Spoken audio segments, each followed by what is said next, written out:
You're in your 20s or 30s, and suddenly you find yourself standing at a crossroads, unsure which way to go. You feel lost, trapped, and you don't know exactly what you want. You're stuck in a career you want nothing to do with. You've thought of switching careers, but you feel like it's too late because this is all you know. And as you start scrolling through social media, you see your friends with a shiny career, a fancy house, an expensive car, and a beautiful family. Isn't that where you're supposed to be right now? You thought you should be doing better by now. But look, you're nowhere close to where you thought you should be by this age. And you thought maybe you're destined to fail. Hey friends, if any of these sound familiar to you, you're not alone. Today, we'll be sharing 5 tips for surviving the quarter-life crisis. Whether you're having a quarter-life crisis or just going through a really difficult time, we hope that this video gives you the strength and hope to rise above it all. Now, without further ado, let's dive right in. Number 1. Sometimes it's okay not to have it all figured out. It's perfectly okay not to have every detail of your life neatly figured out. You've probably heard people around you saying that by your 20s or 30s, you should have everything sorted, or at least you need to have a plan. Having a plan is undoubtedly great, and if you already have one in mind, go for it. However, today, we want to assure you that it's okay if you don't know what your next step should be. It's okay if you're just taking one step at a time. And it's even more okay if your plan didn't work out as anticipated. You don't need to have all the answers right now. Instead, embrace every season in your life and make the most out of it. Every season in your life has a purpose, and perhaps even this quarter-life crisis we're going through right now is here for a reason. Maybe in the future, God wants you to help someone going through what you're experiencing at this moment. So if you don't know what's next, it's okay. Make the most out of where you are currently. Sometimes it's precisely because you don't have it all laid out that allows room for God to do His work and opens the door for greater possibilities in life.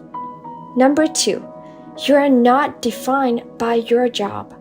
In a world that often measures success by career achievements, we want you to know that your job does not define you. Your job is not your identity. It is merely a stepping stone to help you fulfill your calling from God. God created everyone with unique gifts and to serve distinct purposes on earth.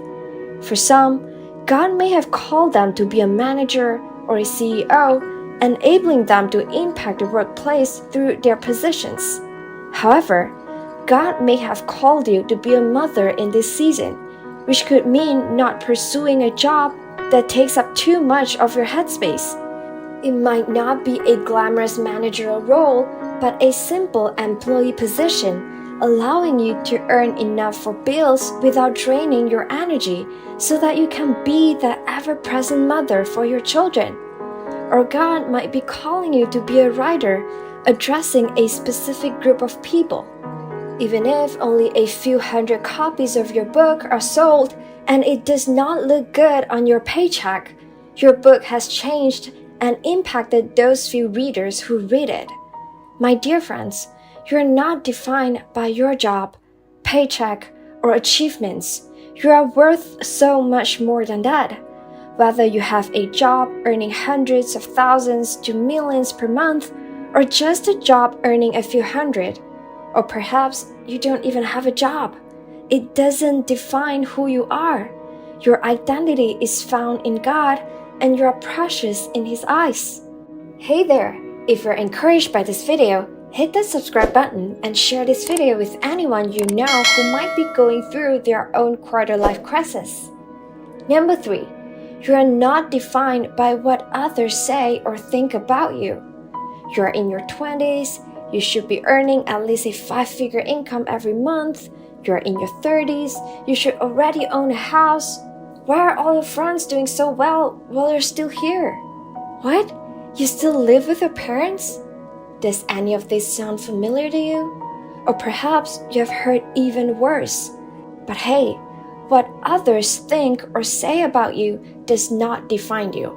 Firstly, people will almost always find something to talk about, sometimes to make themselves feel better, or sometimes as a disguise to hide their own insecurities. We can't control how they think or what they say, but what does it matter? They don't know what you've been through, where you've been, or where you're headed. And more importantly, you don't need their approval. You don't need constant validation from others because who are they anyway to get to have a say on your worth? My dear friends, you'll never be able to please everyone. If your identity rests in the validation from others, you'll almost always be disappointed because people change. Your worth is defined by God. Number 4, stop comparing yourself to others. Now, first and foremost, it's crucial to recognize that what's showcased on social media is not a complete representation of someone else's life. It's just a curated snapshot of the aspects they choose to reveal. Next, your journey is exclusively yours. Comparing yourself to others is like a fish measuring its ability to fly against a bird. A fish is never meant to fly, but to swim. So how can you label the fish a failure just because it does not soar like the birds? Similarly, everyone is uniquely created by God with distinct purposes, starting points, and finish lines. It's not fair to use the same yardstick to measure success because everyone is on a different journey. Thirdly, why do we feel the need to live in a narrative of constant competition and rivalry? Others don't have to lose for you to win. You can both be winning. It does not have to be either or. They are not your thread. So the next time someone shares their good news, whether it's a new job, new house, or a new car, celebrate with them.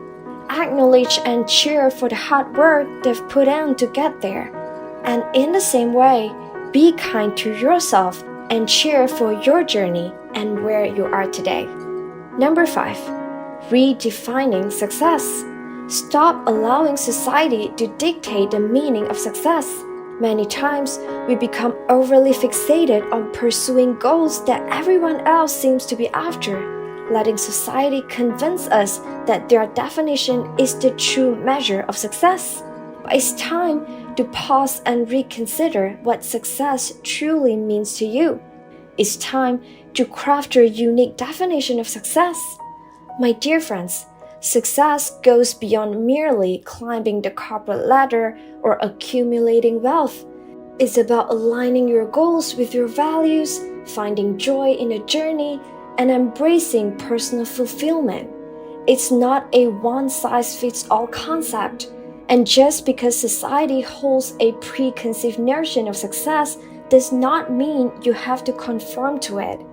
Your worth extends beyond external validations. Take a moment to reflect on what truly matters to you, what brings you genuine happiness, and what makes your heart soar. Whether it's cultivating meaningful relationships, making a positive impact, or pursuing your passions, let your definition of success reflect your authentic self. Ultimately, it's about fulfilling the purpose God has placed in your life. For more content on personal development, check out our next video here on overcoming 10 common limiting beliefs to achieve greater success in life. See ya!